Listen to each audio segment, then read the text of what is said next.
Yes, this is Brian Swan, Bare Bones Entertainment, here with the home team. Would you like to introduce yourselves and enroll in the band? Yeah, howdy. Hi, I'm John. I play guitar. I'm Brian. I sing. I'm Daniel. I play drums.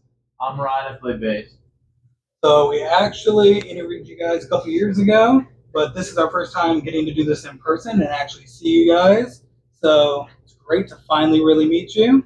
We are real people, not just internet. That helps. We are not catfish, I promise. We're here. So you always have to ask that because you never know. Say, you could just be hiring people for the videos. Gorilla style. What's Milli the- Vanilli. Yeah, Milli Vanilli. That was Yeah. it. I would hire someone way more handsome. And with that 2 years ago interview, you actually won Male Vocalist of the Year that year. Nice. I appreciate that very much. So you guys' fans really popped off and came through for you. Very I sweet. disagree, but congratulations. So with this being the summer school tour, had any of you actually had to go to summer school before? No, I did not. I didn't have to, but I did go to community college summer school to get some credits out of the way before going to college, and I took art and yoga. It was great. It was nice. Yeah, I took summer school classes every year in college, like through my community college. I would do like Oceanography 101 online. Oh, Yeah. I had friends on the summer, so no. yeah. Well, see, that's a good way to go about doing summer school, where you aren't made to, you just get it for the extra help there. So get it a little further along. Mm-hmm. So with it then, what was your guys' favorite subject in school?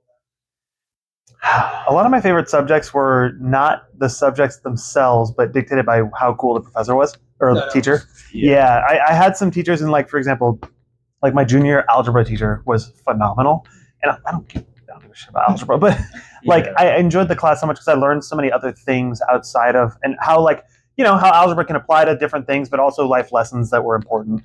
And then I also took a program called AVID, which was Advancement via Individual Determination.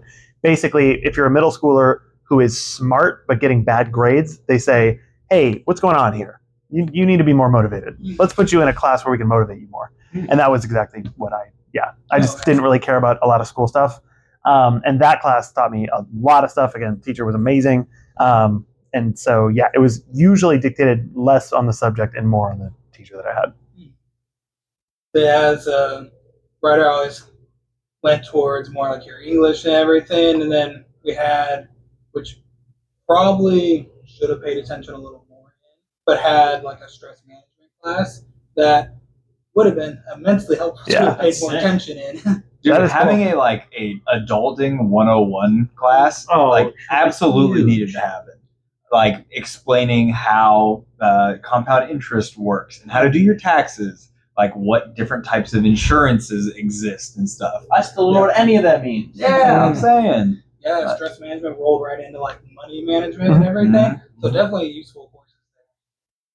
So one of the things with you guys that I've always really enjoyed is how much work you guys put into your videos and everything, and just the kind of intricacies of them and how much fun it looks like you guys have doing them and everything. So how do you kind of go about planning out that process, and you kind of already have a vision in mind when even just during the writing process, even of kind of like, this is a really cool direction I want to go, or how does that kind of come through for you? Yeah, a lot of the ideas will actually start with John, and then I will sometimes take it and mold it. But to be honest, in this album process, a lot of it was shouldered by the director, Sam Link.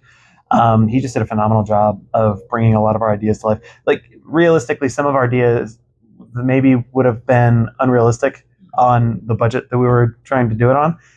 But he would always come up with a solution that was really not only adequate, but exceptional.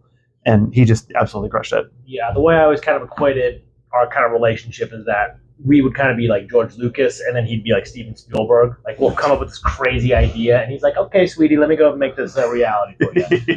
Yeah, that's pretty You're doing accurate. a great job playing in the sand. Yeah. Now let's figure out how to make this a movie. So it can help to have someone kind of reel in the idea some and make it feasible where you're still getting kind of your passion there and your vision in a more sufficient way and everything. Yeah, I would love to make Lord of the Rings as a music video. Yeah. I've been talking about doing something like that, like medieval, for so long. I want to find a Dragon Age video so bad. We just need money. The budgets are slowly going up with every album. So hopefully on this next one, we get that medieval sword and armor budget ready to go. Please. So you're getting there, and then we're gonna have to do that in parts. Then and you're gonna have like 4-part video series that goes along with it. Oh, it's so gonna be a cool. video for each song, and it's just gonna be another section of the 45-minute story. God, that'd be so sick. No performances at all. Just a movie. That'd be amazing. Oh yeah, that'd be awesome. So with this, are you getting to play a lot of the new songs off that album on this tour then? Mostly new songs. Yeah, mostly new Yep. songs. We We were were doing seven new, and then 4 slow blue ones. Even more than I thought. Wow. That's great. Maybe it's 6. No, it's 7. It's 7. I think you're right. So we're doing 11 total. Yeah, or some Yeah. of these like first time getting to play them live? Yes. Yeah, I think, Yeah. what, 3 of or them. 4? 3 or 4 of them, yeah. And then several we made the debut on our Australia tour. Which was only, 7 shows? 7 shows. So. Yeah, there's like 2 songs in the set that I am not performing. I am playing the drums to the part, and I'm letting the lights do all the work. So what is that kind of like for you when you're kind of debuting a song live, kind of preparing for it and everything? Is there some nerves there, or you feel pretty good about how the crowd's going to react to it and everything? Yeah, they're harder because we haven't played them 1,000 times. And they're also just harder because they're harder. Yeah, there's only really one song that I really worry about. It's the first song on the record called "Turn You Off," and I love that song dearly. Yeah. Boy, did we not do any favors to For ourselves. ourselves. It's definitely is. like a hard vocal one too. You'll see me going pretty hard during the set. That's probably the one song where I'm like, okay, got it. That's like Daniel said. I'm not performing. I'm playing this song. Yeah. Well, it's exciting for the crowd to see. I mean, high energy and everything is always great. And then we have good interaction with the crowd and stuff. So, I mean, that all helps and brings to a really good show. So, Yeah. I mean, all the pieces coming together. Yeah, and honestly, too, if this debuts before the summer school tour is over, a really cool experience because they brought in these LED walls, and like that has really made it honestly a special performance. I feel like it's so cool just from I go out and I watch the other bands too, and kind of seeing their video walls too. It's such a cool experience. Yeah, so now we have to go spend $30,000 to buy our own LED wall for the next tour. Oh, I hope it's 30. Yeah, I know, right? And do you plan, like, do they tell you that they're going to be doing this and then you come to them with what you want on there? Or? Yep. Yeah, that's pretty much exactly. Like a few weeks before the tour, they were like, hey, we're going to have LED walls for everybody. And they're like, cool. We paid Sam, our director, to whip up some cool stuff for the set. Oh, that's awesome. Yeah. And I know one of the things that I saw that the summer school tour did with this was a kind of pen pal program where fans could send in some messages to you guys. What is that like for you? It was cool. So a lot of them are still rolling in. So I don't think we've actually seen a lot of the results yet. But I have a feeling in the next week or so we will. Yeah, I'm excited for it. It's a really cool thing that they did to be able to give kind of fans that interaction with you guys. And I know with social media, there's already kind of more of a direct link than maybe when we were younger and trying to talk to bands and stuff.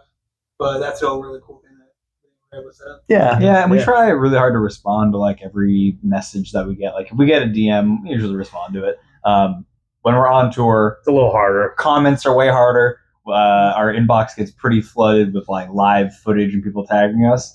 But like people DM us. I usually respond unless it's some out of pocket shit. Doesn't deserve a response. Yeah, that's really cool. And I know like that adds to the closeness that you guys have with your fan base. So I know fans appreciate when a band is willing to communicate with them and everything. I mean, it's always one of those things, without them we are. Yeah, we ain't nothing. So I'm playing guitar in my bedroom. Yeah, totally. And it takes like not that much effort. Like I just go through, and if people mention us in our story, I just go through and I like it. And I'd say 10% of the time people respond back like, oh my God, I can't believe you liked it. Like, bro, I'm doing the bare minimum by double tapping this image right now. But see, that means the world to them. Yeah, absolutely. That's why I do it. So with this tour and going out with, it's really a stacked lineup. Is there anyone on here that you guys haven't toured with or played a show with before that has been really fun to kind of be on this tour or see live and everything? We had seen, we'd seen Scene Queen, we'd seen Stand Atlantic, we had played one show with Magnolia Park, this is our third tour with Honey Revenge. Yeah, right. Yeah, we're gonna tour with them once a year for the rest of our. I know it feels like we'd never seen Letdown, and I guess so. Seeing Queen and Stan, we had never toured with. Yeah, so we're very. I mean, you said it yourself. This lineup is very stacked. That's crazy. You find that band that you have this beautiful pairing with. Mhm. So then you and Honey Revenge is magic. Yeah, it feels right too, genre-wise. We've had plenty of conversations about where our music is going, and it seems like they share a vision with us in a lot of ways. Yeah. And I know like there's still a little bit here with this tour and everything. What is kind of next for you guys after this? Oh, tour-wise? So you're just anything you guys have going on after this that you're able to share? Yeah, we're direct support to Neck Deep in October. We haven't announced them yet, but we're also doing like some headline routing dates around it. We have a UK headliner. Yeah, it feels weird to say this. Sold out UK headliner in December. Crazy. Sorry, I can't buy tickets. Yeah. We'll be back soon after that. Yeah, we'll be back. And then we got some shit cooking for 2025. Nothing announced yet, but we've confirmed a couple things, and it's Looking good. Cooking in the kitchen. Yeah. But it's definitely been on a roll and have been releasing a lot. And I know just following even on your guys' social media, you guys have done amazing campaigns with all the songs that you guys have been putting out. And so it's been fun to watch just from 2 years ago working with you guys. Nice. And how much you guys have been doing and working on. So I know I've only ever been in the States. I hear European crowds are crazy. So what is that sold out tour going to be like for you? I'm excited. We played UK last December with the Used, and I think we made quite a few fans there just because we played to a lot of people. But we've never headlined over there, so we don't know what it's like to really like have the crowd feel us. You know what I mean? Like it was so many. Not that they didn't move or weren't into it, but it was a lot of Used fans. Obviously, it was a lot of people's first time seeing. Yeah, so exactly. They're trying to get like what's the vibe, the gauge on it. Mm-hmm. However, I'm very excited to see what they've got. They'll be back and blow the roof off the place. So Yeah. That'll be nice. Hoping. So, is there anything else you guys would like to say to your fans? We just dropped a new album called The Crucible of Life. It dropped like 5 days ago. I am very, very proud of it and very excited that it is finally out in the open because it was a long time coming. It was a hard record to write, but we are very happy that people get to finally listen to it. Yeah. All right, guys. I appreciate it. Thank you. Of course, dude. Thanks so much. Peace.